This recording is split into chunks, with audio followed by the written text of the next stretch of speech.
ፋኖ ጉዞ ወደ 4 ኪሎ ጀምረናል። ጉዞ ወደ 4 ኪሎ ጉዞ ወደ 4 ኪሎ ጉዞ ወደ 4 ኪሎ ጓም ወደ መቀለ አኳ ቀይደሩ የኢትዮጵያ ሕዝብ ሆይ የመጨረሻው ሰዓት ደረሰ። በአማራና በትግራይ ክልል የተጀመረው አዲስ ውጥረት መላዋን ሀገር ሊያናውጥ ነው። ይህ መረጃ ህይወታችሁን ያተርፋል። ጌታቸው ረዳና ደብረጽዮን በስልጣን ሽኩቻው መሃል የጠቅላይ ሚኒስትር አብይን ታላላቅ ሚስጥሮች በይፋ ዘረገፉት። መላው አፍሪካ ቀንድ የሚናወጥበት ሚስጥር ወጥቷል። ደብረጽዮን ገብረ ሚካኤል በትግራይ ክልል አዲስ ጦርነት ማወጃቸው ተሰምቷል። በአማራ ክልል ምድር አንቀጥቅጥ ጦርነት የተካሄደ ሲሆን ጌታቸው ረዳ የአብይ ሚስጥር በይፋ መዘርገፉም ተዘግቧል። ከቀይ ባህር እስከ ሶማሊያ ከአማራ ምድር እስከ ትግራይ የአፍሪካ ቀንድ ወደ ታላቅ ምስቅልቅል የሚከት አዲስ የምድር አንቀጥቅጥ ጦርነት መታወጁ ተሰምቷል። ይህን መረጃ ሳታውቁ ዛሬ ማታ ልተኙ አይገባም። ይህን መረጃ አሁን ካላወቃችሁት ነገ በህይወት የመኖር ዕድላችሁ ጠባብ ነው። ነገሮች ከቁጥጥር ውጭ ከመሆናቸው በፊት አሁን ይህንን ቪዲዮ ሰብስክራይብ እና ሸር በማድረግ ለቤተሰቦቻችሁ ስትሉ አዳርሱ። ውድና የተከበራችሁ የስካይ ኒውስ ቻናላችን ቤተሰቦች እንደምን ሰነበታችሁ? በአገር ውስጥና በውጭ ሀገሩ ናችሁ እውነተኛውና ሚዛናዊ ወቅታዊ መረጃ ለማግኘት እኛን የመረጣችሁ ሁሉ ሰላምና ጤና ለእናንተ ይሁን እያል በዛሬው ዕለት እጅግ አንገብጋቢና አነጋጋሪ ሀገራዊና ዓለም አቀፋዊ መረጃዎች ይዘንላችሁ ቀርበናል። እስከ ቪዲዮ ፍጻሜ ድረስ አብራችሁን ቆዩ። በሰሜን ኢትዮጵያ በአማራ ክልል ውስጥ ለዓመታት የቀጠለውና አሁን ወደ 3ኛ ዓመቱ እየተቃረበ ባለው ከፍተኛ ወታደራዊ ግጭት ሳቢያ ንጹሃን ዜጎች በየመኖሪያ ቤታቸው ውስጥ ሆነው ለከባድ መሳሪያዎች ጥቃትና ለሕይወት መጥፋት መዳረጋቸው እየቀጠለ ሲሆን የፋኖ ኃይሎች በቅርቡ የተከናወነውን ሀገራዊ ምርጫ አስመልክቶ ለአፍሪካ ሕብረት፣ ለተባበሩት መንግስታት ድርጅት ዋና ጸሐፊ አንቶኒ ጉተሬዝ እና ለኬንያው የቀድሞ ፕሬዝዳንት ኡሁሩ ኬንያታ የላኩት ይፋዊ ደብዳቤ በአህጉራዊ ተቋማት ላይ ያለውን መተማመን የሚሸረሽርና አሳሳቢ የፖለቲካ ፍጥጫ የጫረ ሆኖ ተገኝቷል። በሌላ በኩል በትግራይና በኤርትራ ዋሳኝ የድንበር ቀጠናዎች ላይ እኩለ ሌሊት በተፈጸሙ የድሮን ጥቃቶች የአየር ጥቃት ሳቢያ በርካታ የጭነት ተሽከርካሪዎች መጋየታቸውንና ከፍተኛ ፍንዳታ መሰማቱ የተነገረ ሲሆን የ4 ኪሎ የብልጽግና አገዛዝ በበኩሉ የውስጥና የውጭ ኃይሎች ጽምዶ የተሰኘ ስትራቴጂካዊ ጥምረት ፈጥሮ በአዲስ አበባ ጭምር ሁከትና ትርምስ ለመፍጠር ሰፊ የጥፋት ዝግጅት አድርገውብኝ ነበር በማለት ይፋዊ መግለጫ አውጥተዋል። ይህ በእንዲህ እንዳለ አሁን ያለው ህዝባዊ ቀጠና የፖለቲካ ውጥረቶችና አቅጣጫ ለማስቀየር በጠቅላይ ሚኒስትር ጽሕፈት ቤት አማካኝነት በቤተ መንግስት ውስጥ የተጠራው ሚስጥራዊ ስብሰባና የተላለፉት አዳዲስ መመሪያዎች በሱዳን ካርቱምና በብሉ ናይል ግንባሮች የደረሱት መጠነ ሰፊ የድሮን ጥቃቶች እንዲሁም በአሜሪካና በኢራን መካከል በባህረ ሰላጤው አካባቢ የተከፈተው አዲስ ወታደራዊ ግጭት የዛሬው ጥልቅ ዘገባችን ዋና ዋና አጀንዳዎች ናቸው። በአማራ ክልል ውስጥ ላለፉት 34 ወራት የቀጠሉት አስከፊ ጦርነቶች አሁንም ንጹሃን ዜጎችን በገዛ መኖሪያ ቤታቸው ውስጥ እየቀጠፉ የሚገኝ ሲሆን ብልጽግና ካድሬዎችና ባለስልጣናት በክልል ውስጥ ያሉትን ግጭቶች ጥቃትና ጊዜያዊ ክስተቶች አድርገው ለማቅረብ ቢሞክሩም መሬት ላይ ያለው እውነታ ግን በመቶዎች የሚቆጠሩ ኢትዮጵያውያን ሕይወቶቹን የሚያጡበት ሰፊ ወታደራዊና ጦርነት መሆኑ ተረጋግጧል። በቅርቡ በወሎ ቀጠና ሐይቅ አካባቢ የፋኖ ኃይሎች መገኛ ነው በሚል ሰበብ በመንግስት ኃይሎች በኩል የተተኮሰው ከባድ መሳሪያ በአንድ ሰላማዊ የመኖሪያ ቤት ላይ ያረፈ ሲሆን በዚህም ሳቢያ አንዲት የሁለት ልጆች እናት ሕይወት ወዲያውኑ አልፏል። የአሰቃቂ ድርጊት በክልሉ አርሶ አደሮች ላይ በየቀኑ ከሚደርሱ በርካታ በደሎች መካከል እንደ አንድ ማሳያ የሚጠቀስ ሲሆን በአሁኑ ወቅት በክልሉ የተለያዩ ግንባሮች ላይ የሚደረጉት ውጊያዎች በከፍተኛ ሁኔታ ተጠናክረው ቀጥለዋል።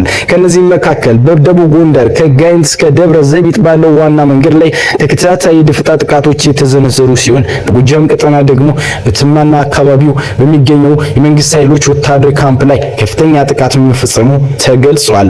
በተጨማሪም በወሎ ቀጠና አምባሰል ተራራ ተብሎ በሚጠራው ስፍራ እንዲሁም በጋሸና ከተማ ውስጥ በከባድ መሳሪያዎች የታገዘ መጠነ ሰፊ ውጊያ የተካሄደ ሲሆን በእነዚህ ሁሉ ወታደራዊ ግጭቶች ሳቢያ በሁለቱም ወገን ከፍተኛ ቁጥር ያላቸው ኢትዮጵያውያን እያለቁ ይገኛሉ። የ4 ኪሎ ባለስልጣናት ግን ትኩረታቸው ይህን አውዳሚ ጦርነት በማስቆም ላይ ከማድረግ ይልቅ ከምርጫ ማግስት በኋላ በሚከናወኑ አዳዲስ ወታደራዊ ስምሪቶች ላይ ማድረጋቸው የታወቀ ሲሆን የፋኖ ኃይሎች በኩላቸው በሰሜን ሸዋ ቀጠና ለወራት ሲያሰልጥኗቸው የቆዩትን እጅግ በርካታ አዳዲስ ወታደራዊ አባላትን በይፋ ማስመረቃቸውና ወደ ስምሪት ማስገባታቸውን አስታውቀዋል። በዚህ አይነት አስከፊ ጦርነትና የከባድ መሳሪያዎች ውጊያ ድባብ ውስጥ ሆኖ የብልጽግና አገዛዝ በክልሉ ምርጫ ማካሄዱን የገለጸ ሲሆን ይህንን ተከትሎም የክልሉ የኦህዴድ ብልጽግና ሹማምንት በባህር ዳር በጎንደርና በደሴ ከተሞች የባለስልጣናት ግምገማ መቀመጣቸው ታውቋል። ይሁን እንጂ ይህንን የተደረገ የተባለው ምርጫ በተመለከተ የዘመነ ካሴ መሪነት የሚንቀሳቀሱ የፋኖ ኃይሎች ለአፍሪካ ህብረት በተባበሩት መንግስታት ድርጅት ዋና ጸሐፊ አንቶኒዮ ጉተሬስ እንዲሁም ምርጫው ስኬታማ ነው በማለት ላሞገሱት ለኬንያ የቀድሞ ፕሬዝዳንት ኡሁሩ ኬንያታ እጅግ ጠንከር ያለ ይፋዊ ቅሬታ ደብዳቤ መላካቸው ተገልጸዋል። በደብዳቤው ላይ የፋኖ ኃይሎች እንዳብራሩት ምርጫው አፍሪካ ህብረትን መሪዎችና ዲሞክራሲያዊ ቻርተሮችን ሙሉ በሙሉ የጣሰ ከመሆኑም በላይ በአህጉራችን ባሉ የዲሞክራሲያዊ ተቋማት ላይ ህዝቡ ያለውን መተማመን በእጅጉ የሚያሳጣና የሚሸረሽር አቋም በህብረቱ በኩል የተንጸባረቀበት ሆኗል። በአገሪቱ በርካታ ክፍሎች ሰፊ ጦርነት እየተካሄዱ ግጭቶች በከፍተኛ ሁኔታ ተስፋፍተው ዋና ዋና ተቋሞች ታስረውና ተገድበው እንዲሁም በቢሊዮን የሚቆጠሩ ዜጎች በጦርነት መፈናቀል ምክንያት ድምጽ መስጠት በማይችሉበት ሁኔታ ውስጥ የተካሄደውን ሂደት ነጻ ፍትሃዊና ሰላማዊ ነው ብሎ ማቅረብ በራሱ የህብረቱን ቻርተር መሮች አለማክበር መሆኑን ደብዳቤው ያትታል። ዓለም አቀፍ የሰብአዊ መብት ተሟጋቾችና የታወቁ የሚዲያ ተቋማት ሂደቱ ተጨባጭ ፖለቲካ ውድድር ያልታየበት መሆኑን በገለጹበት በዚህ ሰዓት እንዲሁም ደግሞ ተቃዋሚዎች፣ ጋዜጠኞችና የሲቪክ ማህበራት በጥቅሉ የመናገር ነጻነታቸውን በሙሉ በተደፈጠበት ሁኔታ ውስጥ የተደረገው መርሃ ግብር ህጋዊ አድርጎ ለማቅረብ መሞከር በፍጹም ተቀባይነት የሌለው መሆኑ ተብራርቷል። የፋኖ ኃይሎች በደብዳቤያቸው ላይ ያቀረቡት ተጨባጭ ምርጫ ምልከታ መረጃ እንደሚያስረዳው በአጠቃላይ በአማራ ክልል ውስጥ ምርጫ የተከናወነው በተመዘገቡት የምርጫ ጣቢያዎች ውስጥ በ2.7 በመቶ ጣቢያዎች ላይ ብቻ ነው። በክልሉ ውስጥ በአጠቃላይ 11902 የምርጫ ጣቢያዎች የሚገኙ ሲሆን የምርጫ ክንውኖቹ በአግባቡ ተካሂዶባቸዋል ተብሎ ሊወሰድ የሚችለው በ626 ጣቢያዎች ላይ ብቻ መሆኑን መግለጫው በቁጥር አስደግፎ ያሳያል። ይህ ማለት ደግሞ 11506 ምርጫ ጣቢያዎች ምንም አይነት ትርጉም ያለው ምርጫ ያላስተናገዱበት በጦርነት ምክንያት የተስተጓጎሉበት ወይም ሙሉ በሙሉ ከመንግስት ቁጥጥር ውጭ በሆኑበት ሁኔታ ውስጥ ሆኖ አገዛዙ ሂደቱን ነፃና ሰላማዊ ምርጫ ነበር ማለቱ እጅግ አስገራሚና ከእውነት የራቀ መሆኑን ገልጸዋል። አክለውም በምርጫው ዕለት ከ200 በላይ የሚሆኑት የክልሉ አስተዳደር አካባቢዎች ውስጥ ከፍተኛ ወታደራዊ ተኩስ ልውውጦች እንደነበሩ በማንሳት በዚህ አይነት የጦርነት ሁኔታ ውስጥ የተደረገን ሂደት ስኬታማ ነው ከመባሉ በፊት ጉዳዩን በቅንነት ማጤን ተገቢ ነበር ብለዋል።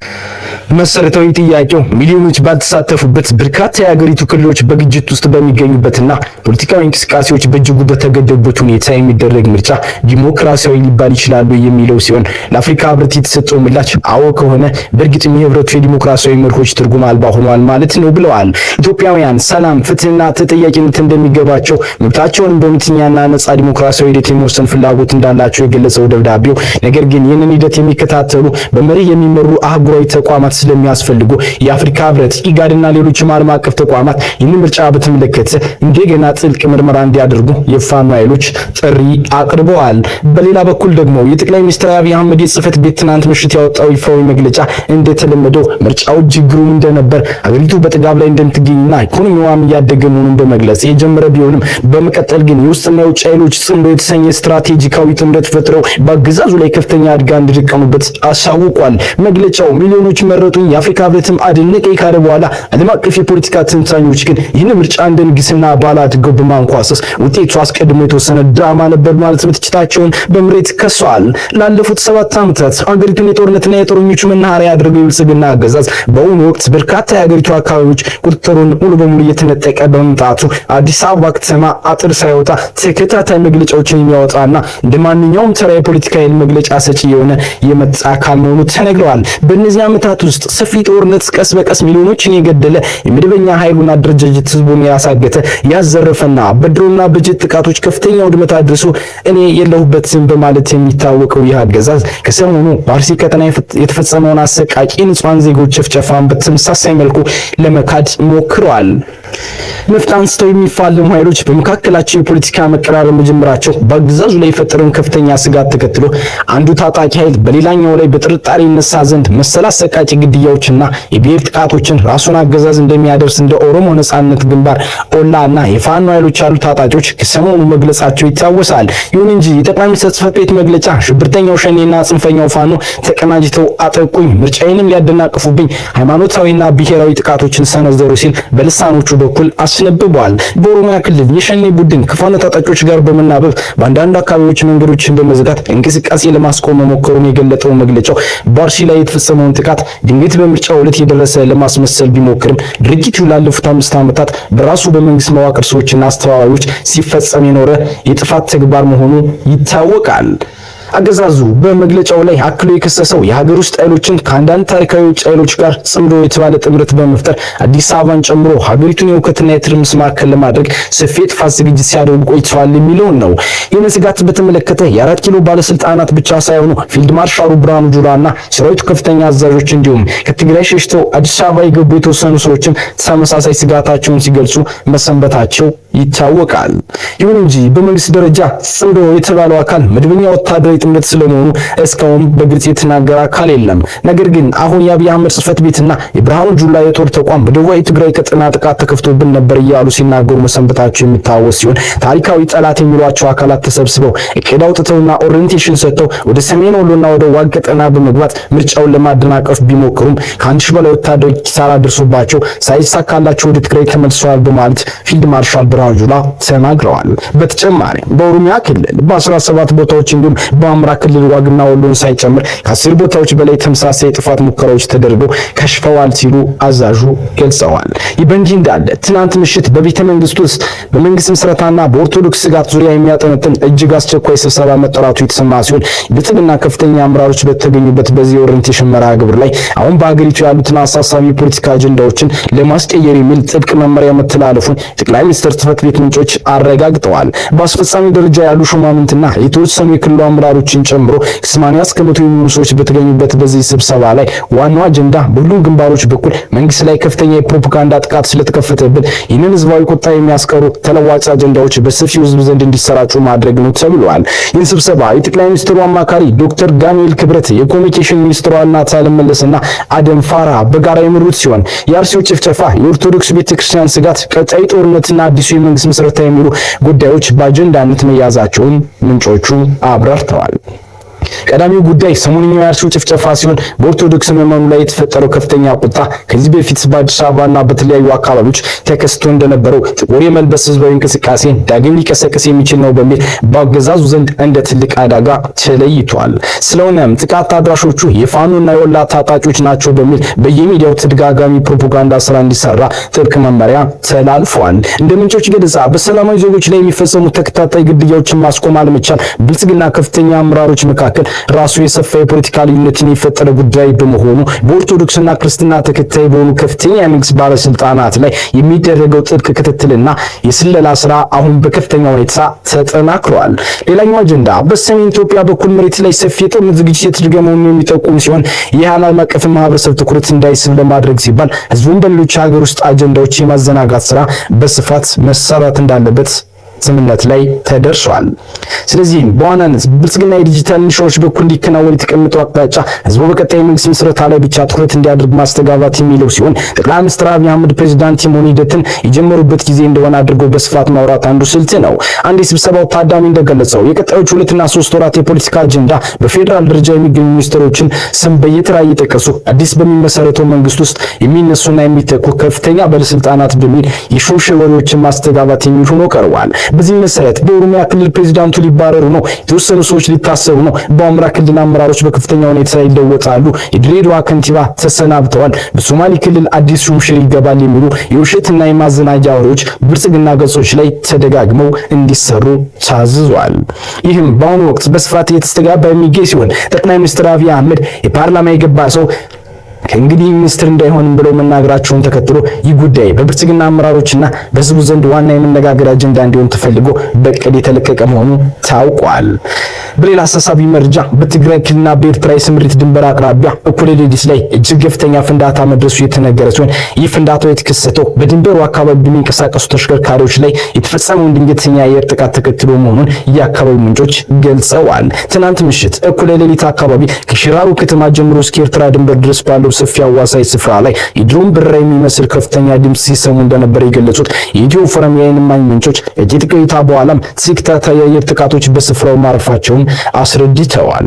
ከኤርትራ ድንበር 6 ኪሎ ሜትር ያህል ርቀት ላይ በሚገኘውና ገመሃሎ ተብሎ በሚጠራው ስፍራ አየር ላይ ለረጅም ጊዜ ሲሰማ ከነበረው የድሮን ድምጽ በኋላ ተከታታይ የሆኑ ከባድ ፍንዳታዎች ያጋጠሙ ሲሆን ድርጊቱም በተደጋጋሚ ተከስቷል። ይህም ድንገተኛ ጥቃት ተከትሎ ከፍተኛ ጭስና እሳት ጥቃት ተፈጸመበት በተባለው ተራራማ አካባቢ መታየቱን የገለጹት ምንጮች በዛሬው ዕለት በርካታ ቁጥር ያላቸው የጭነት መኪኖች ሙሉ በሙሉ ተቃጥለውና ጋይተው መገኘታቸውና መሰማታቸውን አረጋግጠዋል። ይሁን እንጂ በጥቃቱ ሳቢያ በህይወት ላይ የደረሰው ትክክለኛ የጉዳት መጠን በአሁኑ ወቅት ለማወቅ አስቸጋሪ መሆኑን ገልጸዋል። የአየር ጥቃት የድሮን ጥቃት እንደሆነና በኢትዮጵያ መንግስት በኩል እንደተፈጸመ የአካባቢው ነዋሪዎች የሚያምኑ ቢሆንም ጥቃቱ ያደረሰውን ሙሉ ሰብአዊና ቁሳዊ ጉዳት እንዲሁም የጥቃቱን ዋና ኢላማ በተመለከተ ከሚመለከታቸው ወታደራዊና ገለልተኛ አካላት ለማጣራት የተደረገው ጥረት ለጊዜው አልተሳካም።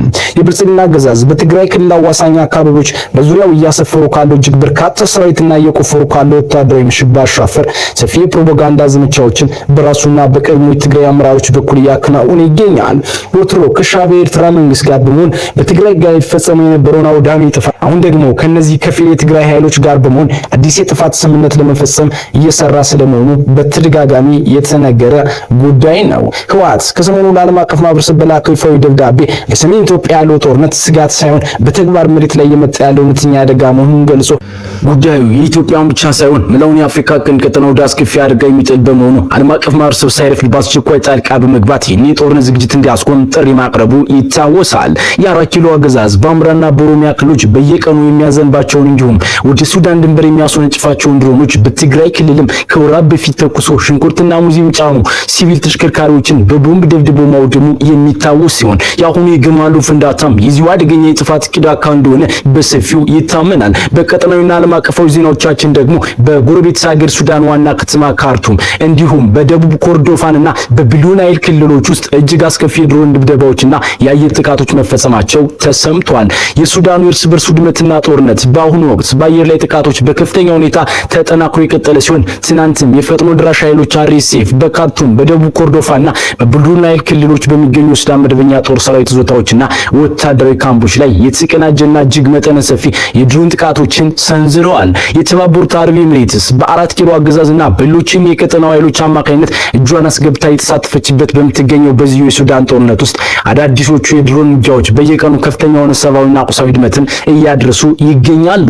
ትናንትም የፈጥኖ ድራሽ ኃይሎች በኢትዮጵያ ድንበር አቅራቢያ በምትገኘው አቡጃቢ ከተማ እንዲሁም በብሉ ናይል ዋና ከተማ ደማዚን በሚገኙ ወታደራዊ ጣቢያዎች ላይ የፈጸሙት ከባድ የአየር ድብደባ የዚሁ አዲሱ የጦርነት ስልት አካል መሆኑ ተገልጿል። በተለይም በብሉ ናይል ግንባር ታጣቂዎቹ ከሱዳን ህዝብ ነጻነት ንቅናቄ ሰሜን ጋር በመቀናጀት ስትራቴጂካዊና ከኢትዮጵያ ጋር በቀጥታ የምትዋሰነውን የኩልሙ ከተማን ብሎ በመቆጣጠራቸው የቀጠናውን የጸጥታ ቀውስ ይበልጥ አባብሶታል።